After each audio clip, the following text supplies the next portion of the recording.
Coba deh lihat sebuah titik di peta. Pernah kepikiran nggak kalau posisi sesederhana itu ternyata bisa jadi penentu segalanya bagi sebuah bangsa? Maksudku ya takdirnya, kekayaannya, bahkan jiwanya. Dan ini bukan sekedar teka-teki akademis loh. Bagi satu negara kepulauan yang luar biasa ini, jawaban dari pertanyaan tadi itu, ya itu adalah kunci buat ngertiin hampir semua hal tentang negara itu. Iya, bener banget. Kita lagi ngomongin Indonesia, sebuah negara yang lokasinya di peta itu bukan cuma titik, tapi persimpangan paling vital di dunia. Sebuah posisi yang udah ngebentuk takdirnya selama berabad-abad. Oke, jadi untuk mecahin teka-teki ini, kita harus mulai dari yang paling dasar dulu ya. Di mana sih persisnya letak Indonesia dan kenapa posisi itu penting banget?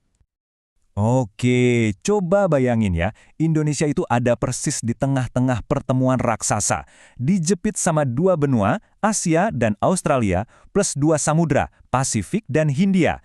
Nah, posisi super unik inilah yang jadi titik awal dari semua cerita kita. Anggap aja ini kayak domino pertama yang jatuh. Posisi silang ini loh, yang mancing reaksi berantai yang bakal ngebentuk segalanya. Alamnya, masyarakatnya, bahkan masa depannya. Terus, domino pertama yang jatuh itu apa? Jawabannya, iklim. Posisi Indonesia yang unik ini ternyata nyiptain semacam mesin cuaca raksasa yang kuat banget. 2. Ingat angka ini. Soalnya, seluruh ritme kehidupan di Indonesia itu diatur sama angka ini. Cuma ada dua musim yang benar-benar beda. Musim hujan yang basah dan musim kemarau yang kering. Terus, apa dong mesin penggerak di balik dua musim ini? Jawabannya, angin muson. Coba bayangin deh, ini tuh kayak napas raksasa planet kita yang niup gantian. Dan setiap kali arahnya ganti, cuaca yang dibawa juga beda total. Mekanismenya simpel tapi keren banget. Waktu angin muson barat laut niup, anginnya kan lewat lautan luas tuh. Jadi dia nyerap banyak banget uap air. Terus, uap air itu ditumpahin jadi hujan lebat di seluruh Indonesia. Nah, sebaliknya, pas angin muson tenggara datang, anginnya bawa udara kering dari daratan Australia. Hasilnya, ya musim kemarau. Dan hasil akhir dari siklus basah kering ini apa? Wah, ini anugerah luar biasa. Tanah yang subur banget, inilah fondasi yang bikin pertanian bisa hidup di seluruh Nusantara. Tapi tunggu dulu, ternyata persimpangan yang ngatur arah angin ini ngatur sesuatu yang lain juga, yaitu kapal. Jalur angin kuno ini ternyata jadi arteri utama perkapalan dunia.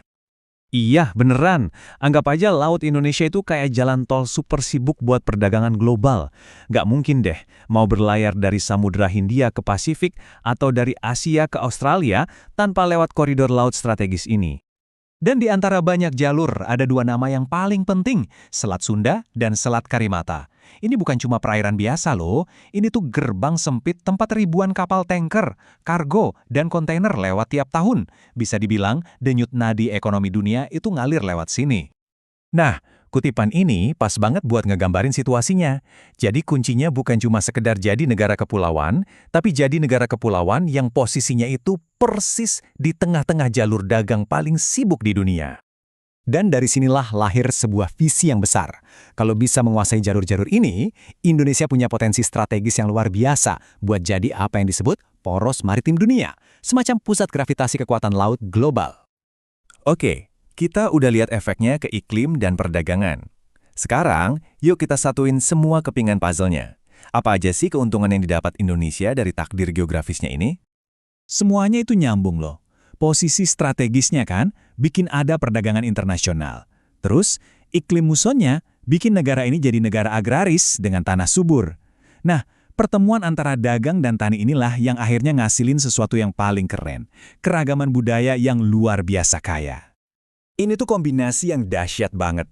Di darat, siklus muson bikin tanahnya subur. Sementara di laut, kapal-kapal dari seluruh dunia nggak berhenti datang, bawa barang, bawa ide, bawa orang ke pesisir-pesisirnya.